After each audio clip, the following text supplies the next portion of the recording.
Francis, I'm going to ask you to unmute, please. Let's hear your question for David Wolfe. Let me try that again. Hi. There we go. Hi, Francis. I'd like to ask you on a different line of question. What would you recommend for an elderly person with a fracture and osteoporosis? Great. And also about ozone. Can you use an oxygen concentrator to make ozonated water, which is 95% oxygen, instead of going to use a tank? Okay, thank you. Good question. I'm always partial to ozone or oxygen tanks, but an oxygen concentrator to bubble through water. The problem is that you just don't want you don't want to ingest reactive oxygen species. And there's always you have to really get a readout of how much reactive oxygen is coming through the oxygen concentrator. I don't know. And it's brand specific. So you're going to have to dig into that and find that out. Now, let's say age-related osteoporosis and age-related bone density issues. One thing I will say is vitamin D, big one. Sunshine, big one. So vitamin D and sunshine. Number 2, hormones. If you can get your hormones up. Now, I don't know what your age is, but let's say you're like in your 70s or 80s or even 90s.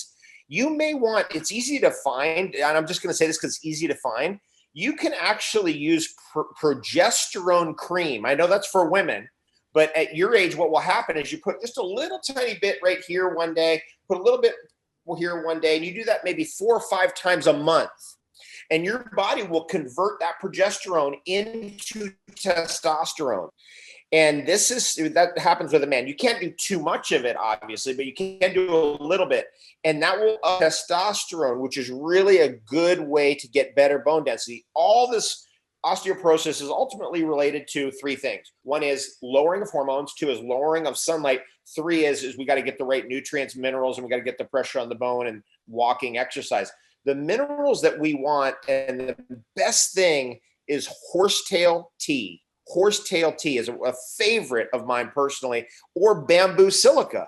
Bamboo silica is another favorite, a wonderful thing.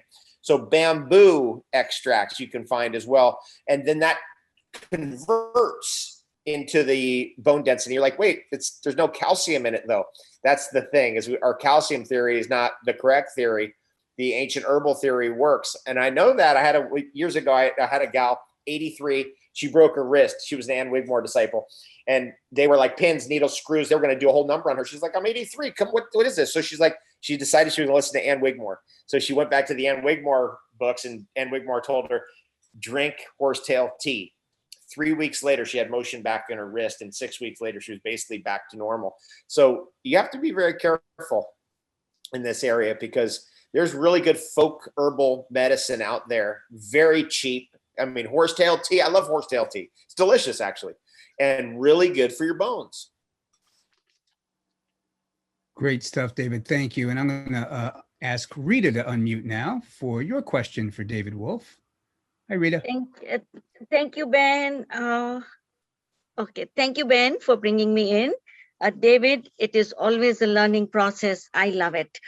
Just want you to know that when I stop by at the Quicksilver Solution and ASAP booth, my friend actually works for, the owner, I forgot his name. I never knew what to do with it. I still have their stuff, but I saw it, you showing that bottle. Is it by the Quicksilver Solution that you put the drop in the water and you have? And even if you are in the tons of supplement, will you still add this thing on, or what is the situation there? Okay, well, this is the coated silver. This is the only, over the years, I've tried them all. I love colloidal silver, actually. I used to brush my teeth with it. And eventually, this guy came along, Dan Goya, and he's like, here, this is 20,000 parts per million. I was like, I thought it was a joke, actually. And I kept going, no, it's a joke. This is some kind of scam. But eventually, I got into it, and I was like, wow, because the concentration, I was like, if you put this on something topically, and I've mentioned this before, and I mentioned that with Dr. Cousins and Dr. Pi, it's miraculous. It's absolutely miraculous. You have chapped lips, put 1 drop on your hand, go like that, put it on your lips, next day it's gone. If you have, like my assistant's sister cut off the end of her finger, just the end of her finger off, really bloody, really gnarly situation. I showed up later that day. I put the coated silver on every day. Within 3 or 4 days, usually people forget about it. In that case, she forgot about it. A week later, it was all pink and no problem there. My friend over here in Austin, Texas, Hamza sewed up a friend of mine who had a flap. He really cut a bad cut in his finger here.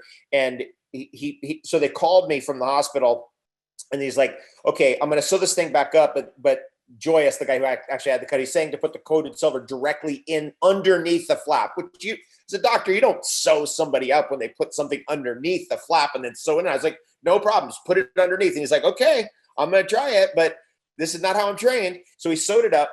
And then by chance, a week later, I was with both of them. And I think I mentioned this in our last call. And actually, Hamza was like, come over here, Joyce. And he came over and he's like, let me take those stitches out. The stitches came out in a week, perfectly healed, no problem, almost no scar. This stuff topically is crazy. Now, I'm just going to just diverge for a second because it's so interesting to me personally.